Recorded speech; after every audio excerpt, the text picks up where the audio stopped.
ரொம்ப நாளா போயிட்டு இருந்த போர் தீர்ந்தது. அல்லேலூயா சொல்லுங்க பார்க்கலாம். ஆமா சோத்திரம். இனி நான் ஜெபிப்பேன், இனி சந்தோஷமா இருப்பேன், இனி சமாதானமா இருப்பேன், இனி ஆசீர்வாதமா இருப்பேன் அப்படின்னு ஆண்டவர் உங்க கூட பேசினார்னா இதை மட்டும் எடுத்துட்டு போகணும். ஆமென் சொல்லுங்க பார்க்கலாம். வார்த்தையை என்ன செய்கிறதுனா கிண்டல் பண்ணுகிறது, அபிஷேகத்தை கிண்டல் பண்ணுகிறது.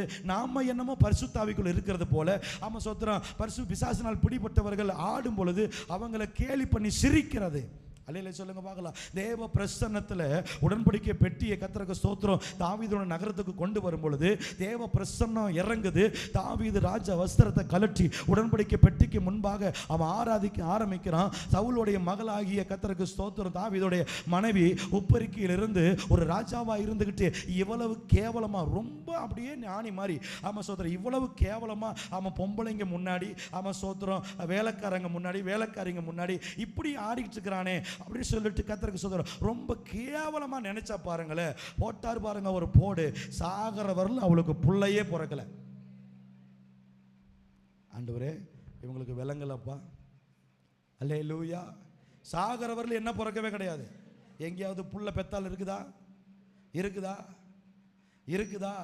அக்கிரமத்தினால வந்த தண்டனை. அல்லேலூயா சொல்லுங்க பார்க்கலாம். அது தேவனுடைய பிரசன்னம். உடன்படிக்கை பெட்டி, உடன்படிக்கை பெட்டியில கோல் இருக்குது, உடன்படிக்கை பெட்டியில மண்ணா இருக்கிறது, உடன்படிக்கை பெட்டியில என்ன இருக்குது? கற்பனைகள் என்ன செய்கிறது? இருக்கிறது. அதன் மேல தேவ மகிமை என்ன செய்கிறது? மூடி இருக்கிறது. தெரியாம தேவ பிரசன்னத்தை அசட்டை பண்ணதுனால, அதுக்கு விரோதமாய் இருதயத்தில் சிந்தித்ததுனால, பேசினதுனால அவளுடைய கற்பம் என்ன செஞ்சிருச்சு? சில வேளையில சில அடைக்கப்படுகிற காரியம் என்ன தெரியுமா? வாய், ரொம்ப வாய். ஆமென் சொல்லுங்க பார்க்க. ரொம்ப பேசுறோம், ரொம்ப பேசுறோம். அல்லேலூயா. உன் வாயின் வார்த்தைகள் எப்படி இருக்க கடவுது? சுருக்கமா இருக்கட்டும். அதுவும் சகோதரிமார்கள் தேவாலயத்துக்கு போகும் பொழுது எப்படி இருக்கணுமாமா? எப்படி இருக்கு? பிரசங்கி அழகா சொல்றாரு, வார்த்தைகள் எப்படி இருக்கணுமாமா? ஆமென் சொல்லுங்க பார்க்கலாம். அல்லேலூயா சொல்லுங்க. அல்லேலூயா. கர்த்தருக்கு அக்கிரமத்தினால் வருகிற தண்டனை ஆண்டவர் சொல்றாரு. நீ ஜெபிக்கல, நீ ஜெபிக்கல. ஏன்னா எதனால உனக்கு தண்டனை வந்துச்சுன்னு உனக்கு தெரியாம நீ முழிச்சிட்டு இருக்கிற. ஆனா என் ஊழியக்காரனுக்கு அது தெரிஞ்சிருச்சு. ஆமென் சொல்லுங்க பார்க்கலாம். அதனால அவன் ஜெபிக்கிறான்.